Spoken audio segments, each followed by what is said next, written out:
Good evening, everyone. I first would like to apologize. I am having technical difficulties uploading my YouTube. Every time I finish having my speech, for some reason, is not being able to publish to the circuit or the website.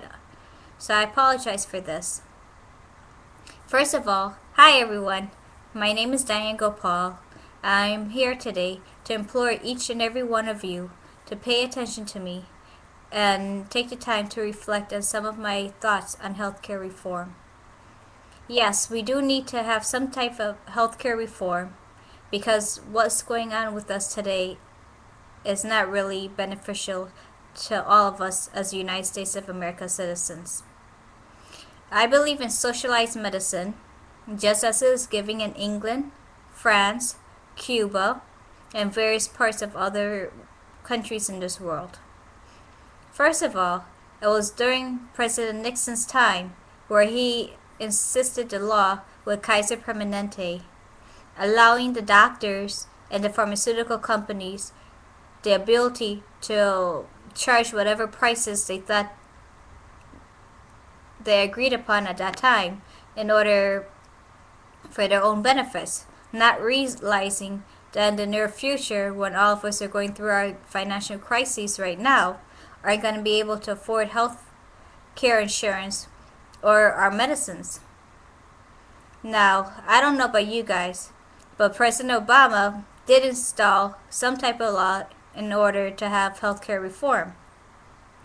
But did anyone have the chance to go through this reform that he wrote, this article?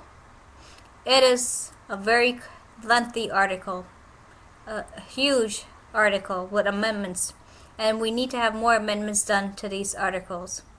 What he is proposing is that each and every one of us pay for our healthcare insurance.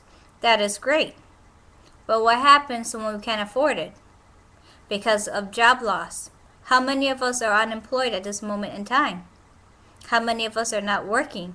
How many of us are already retired and depend on Medicare for our medical benefits? There's a lot of things that need to be answered, which were not answered. Now, if I was to insure my 2 children for the company I work for, I would have to pay more than $600 a month for their health care insurance. That's more than half of my paycheck.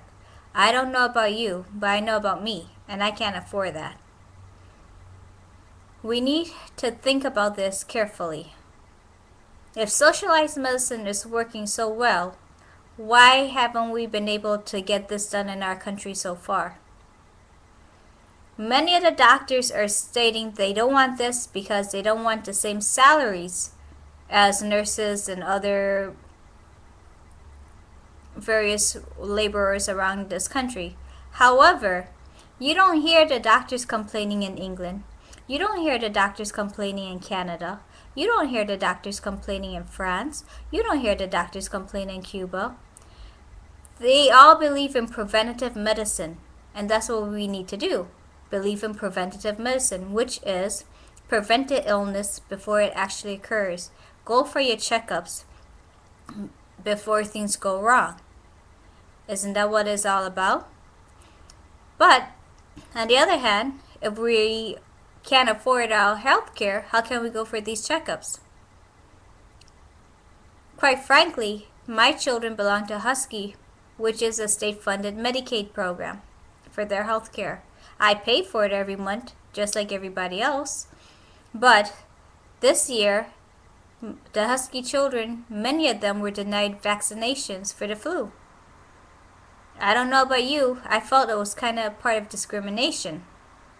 Quite frankly, I was informed that the flu vaccines were in for the children that had proper healthcare insurance, such as Aetna, Connecticut, and other insurances.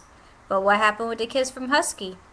They were denied because the state wasn't paying for it. Plain simple fact. Now, what happens to these children if they do come down with the flu? What do we do?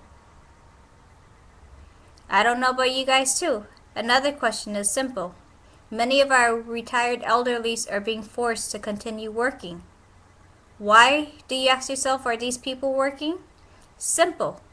They can't afford the copays for their medications, so they're being forced to work in order to make ends meet. In other words, some of their copays can range from $10 to $25 for one medication. And imagine if they're taking more than 4 pills a day.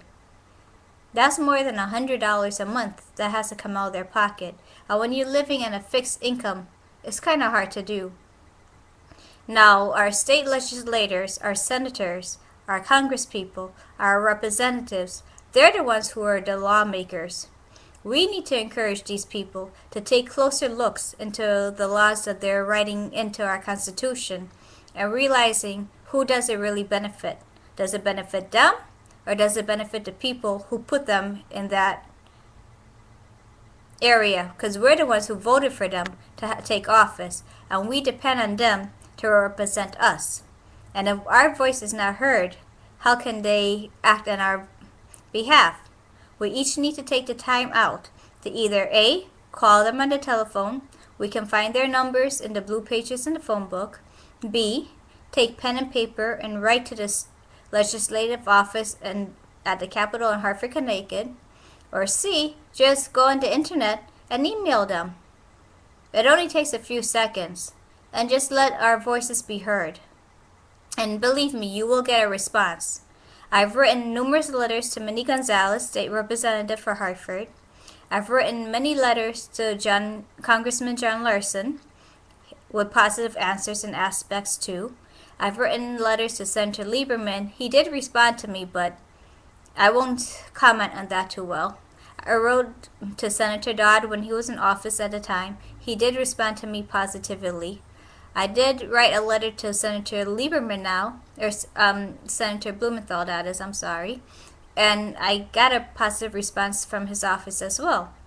Now, I'm urging each and all of you guys to take the time out too, and on behalf of all of us, to write and let them know that some type of reform needs to be done regarding this. It wasn't during President Nixon's time that he allowed Kaiser Permanente to come into effect with the law where doctors were able to charge ridiculous prices for their office visits.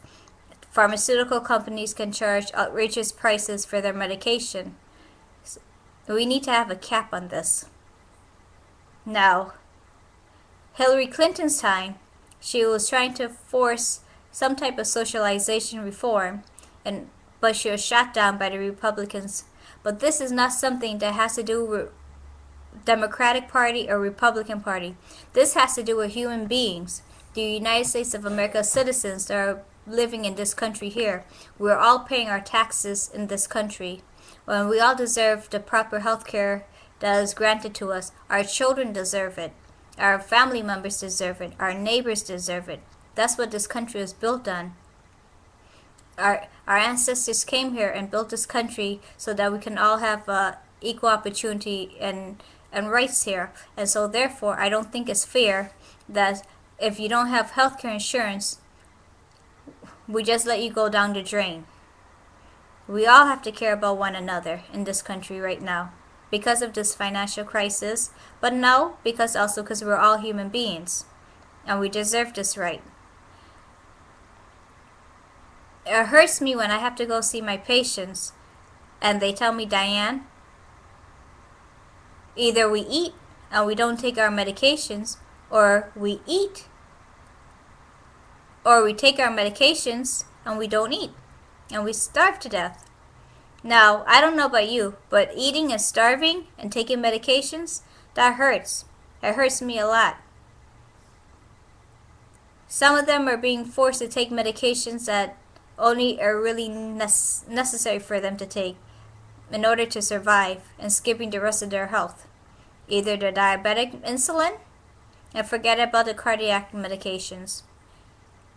It's kind of something for us to think about and ponder in our mind. Now, what happens to our next door neighbor who just got laid off from working? What do they do? What do they do for their family? Do they not go to their doctor when they're sick? Do we just let them pass through the cracks?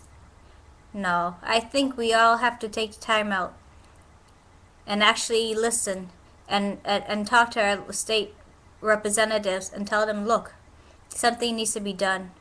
And not look at it as a Democratic Party or a Republican Party, but as something united together, because this is a United States of America. This is a country. And if you remember, united we stand, divided we fall. And so therefore, we all need to take a stand on our healthcare reform.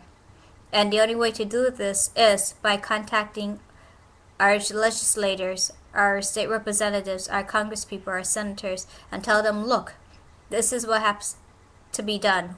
This is what needs to be done. It's not working for us. We have to get something that benefits each and every one of us, not just some, and ignore the others.